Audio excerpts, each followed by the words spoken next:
This is Lesson 8, Making Peace with Our Past, Part 1. Genesis 42 will be our text.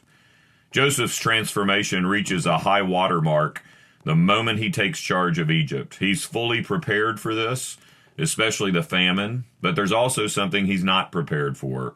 All the world came to Egypt to buy grain from Joseph because the famine was severe everywhere. It's only a matter of time before Joseph's family comes knocking at his door. His entire family won't arrive until much later. This gives Joseph time to make peace with his past. Even when we feel prepared because of what God has revealed to us, there's always the possibility that he hasn't revealed everything. This is most evident in our relationships, especially those in need of reconciliation. God has revealed how important reconciliation is to him, but the particulars along the path are often difficult to discern. As Joseph's story continues to unfold, ask yourself, are you like his brothers? Do you need to be reconciled to someone you have wronged? Or are you like Joseph? Is God calling you to be reconciled to someone who has wronged you? Regardless of which side of this coin we fall, we must make peace with our past. And there are really only two options. One is to ignore your past, perhaps to the point of disassociation, where you literally forget about it. Or two, embrace your past, even though this will be painful. Either you will experience the desperate longing to make peace with someone you hurt, but they just won't have it, or you'll go through the daunting challenge of making peace with someone who hurt you, only to open yourself up to being hurt again. Our story shifts location in chapter 42, opening in Canaan with Joseph's father speaking to his sons about the famine. Why do you just keep looking at each other, he says, the narrator's way of saying Joseph's brothers are still very lost. I've heard there's grain in Egypt. Go down there and buy some for us so that we may live and not die. Jacob is in charge of his family, but whereas Joseph had gone through a transformative process, Jacob is exactly the same. He did not send Benjamin, Joseph's brother, with the others because he was afraid that harm might come to him. Jacob is still playing favorites. 20 years have passed. 13 prior to Joseph's rule in Egypt, followed by 7 years of abundance. And take note that through a severe famine, God initiates the suffering that kickstarts his goal, the reconciliation of his chosen but still highly dysfunctional family. In verse 6, Joseph's brothers arrive and bow to him. You see this all the time in movies, offenders bowing before the offended. Imagine if they had knelt before Walter White in Breaking Bad. They'd be dead. But that's not what happens in this story. In this story, as their faces face the ground, they actually take the first step towards forgiveness. Suffering is the only way forgiveness happens. In order to forgive or to be forgiven, we, just like Joseph and his brothers, must make peace with our past, which is often very painful. Reconciliation is a beautiful word, but it's not a pretty process. It's complex. It's ugly. It takes time. It depends on how bad the offense was, how much time has gone by since it happened, and most importantly, how willing you are to go through pain. Either the pain of confessing what you did, or feeling the pain all over again of what someone did to you. Think of an unreconciled relationship in your life, maybe within your family or with a former friend. Keep that relationship in mind as we step through the rest of Joseph's story. You may be listening from a place that's desperate for forgiveness, so desperate you've begged the same person 1,000 times to forgive you. Or you may be listening from a place of adamant refusal. You cannot and will not forgive whoever hurt you. You're thinking, no matter what this pastor says, I've already decided I am not going to forgive. Or maybe both are true for you at the very same time. You deeply long to receive what you also struggle to give away. There are always two sides to forgiveness, the offender and the offended, his brothers and Joseph. Both must be committed to each other for forgiveness to happen. If you find yourself identifying with Joseph's brothers, then I hope you will see that to make peace with your past, you must come clean of what you did and earn back the trust you lost. But if you more easily relate to Joseph, then I hope you will see that to make peace with your past, you must feel the pain of what was done to you all over again and test the offender to restore trust.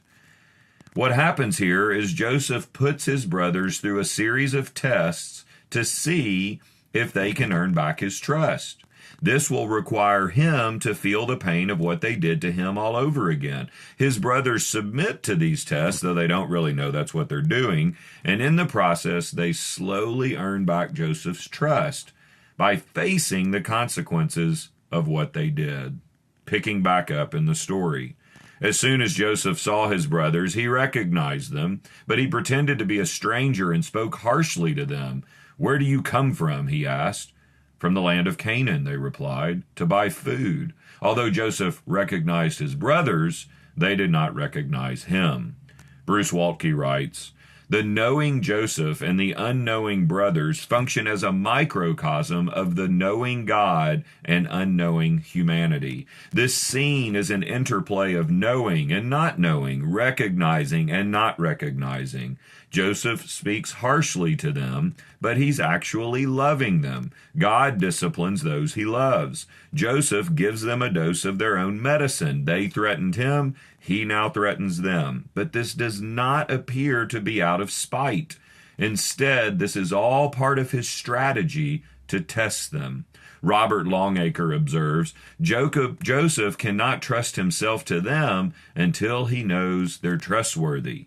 And Waltke concludes, Joseph's tactics are harsh, but his emotions are tender. He will weep 4 times before his story ends.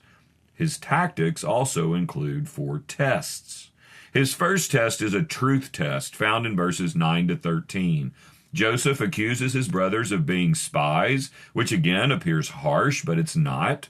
He wants to see if they will tell him the truth, which they do. "We are all sons of one man. Your servants are honest men, not spies." This shows Joseph's ability to draw out the truth. But don't miss the irony of what they say. "Your servants are honest men? Really?"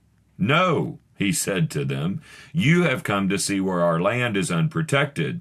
Then they reply with more truth.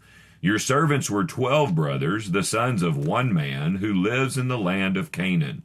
The youngest is now with our father, and one is no more." Notice that all Joseph has to do is repeat the same accusation, and more details come spilling out. More irony as well, as they have no idea that the one who is no more is the same one questioning them. What do we learn about forgiveness? We learn that for the offender, forgiveness is only possible if you tell the truth. And for the offended, forgiveness is only possible if you know the truth. You can't be forgiven unless you tell the truth. You can't forgive unless you know the truth. The next test begins in verse 14, a proof test. "This is how you will be tested," Joseph says. "You will not leave this place unless your youngest brother comes here. Send one to get your brother.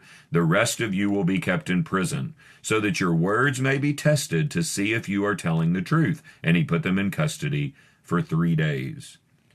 Joseph must have put them all in prison, incidentally, where their deception put him, because not a single one volunteered to go get their brother.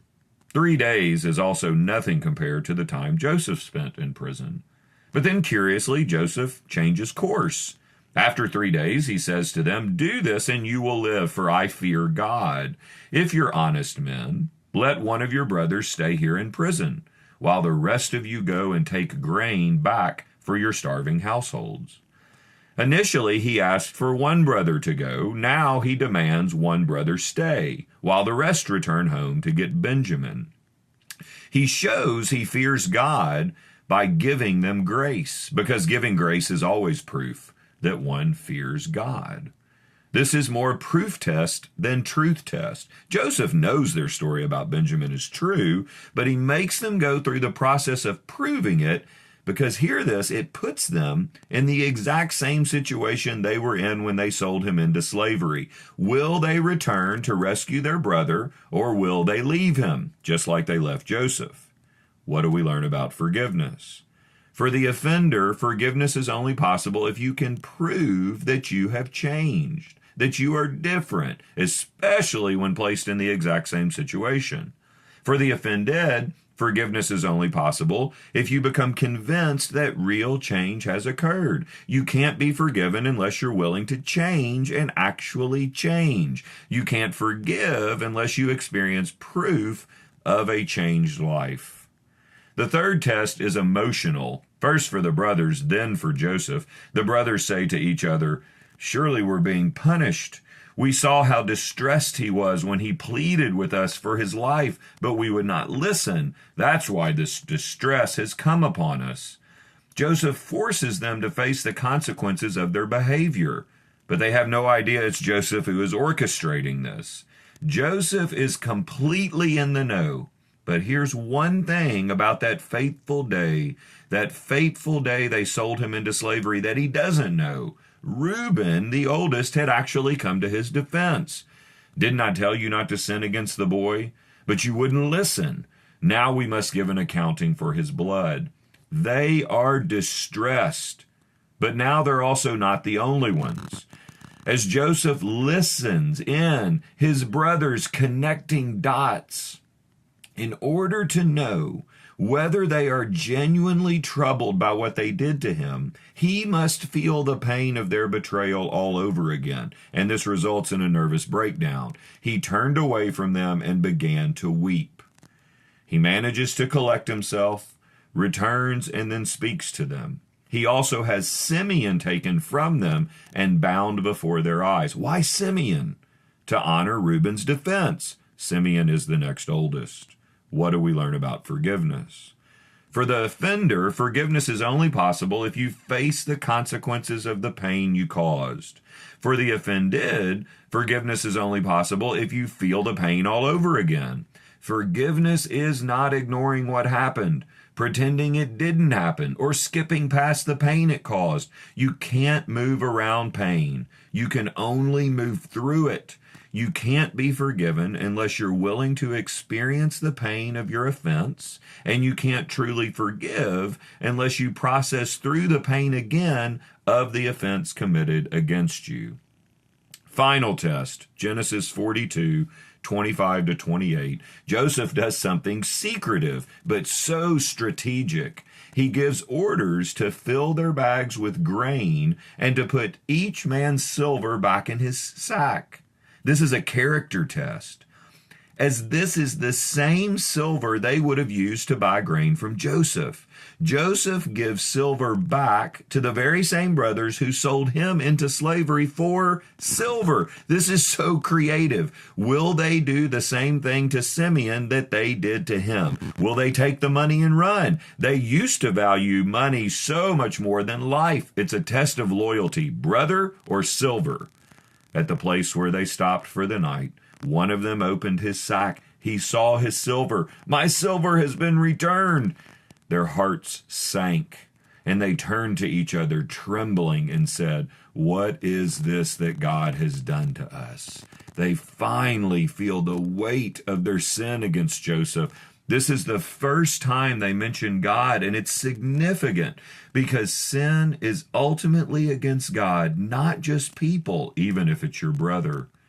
Joseph had to go down in order to come back up. Now his brothers are experiencing the same dynamic. It's their turn to take a ride on the yo-yo string of God's sovereignty. To return Benjamin is one thing, but now they have to return looking like criminals. They will have to be prepared to admit that they are thieves, which is much worse than being spies. What do we learn about forgiveness? For the offender, forgiveness is only possible if you feel the weight of your offense. Are you able to face the darkness inside you? For the offended, forgiveness is only possible if you witness a willingness to come clean of things that may not even be true. You can't be forgiven unless you own the offense you committed. perhaps to the point of admitting something that might not even technically be true. In verse 29, the scene shifts dramatically. All the brothers, minus Simeon, still in prison in Egypt, have returned to Canaan. They tell their father all that had happened to them. Technically, though, this is not true. They leave some important details out. See if you can catch them.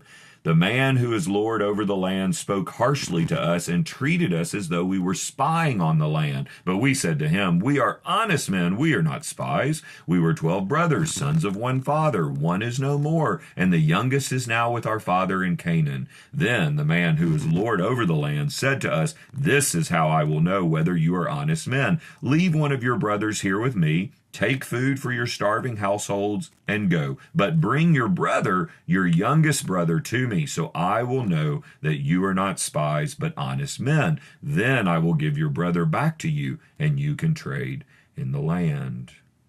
They don't say anything about the 3 days they all spent in custody.